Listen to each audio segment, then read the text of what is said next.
Hello mga beshi and yung ating mga kapwa kasari dyan.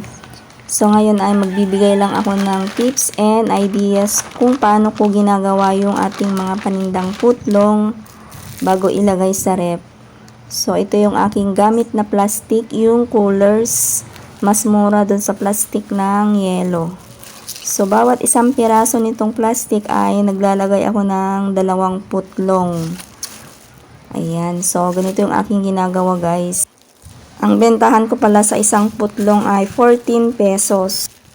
Pag naka-plastic na kasi agad yung ating putlong ay hindi na tayo mahirapan hugutin dun sa freezer kasi nakahiwalay-hiwalay na siya. And yung mga madalas naman nilang binibili ay 2 o kaya 3, 4, ganun lang naman. Kaya madali na lang hugutin pag ganitong naka-plastic na. Iwas stress pa pag madali yung ating trabaho at madali natin kunin yung ating mga paninda. Ayan, sana nakatulong ako sa inyo guys. Thank you for watching. God bless us all.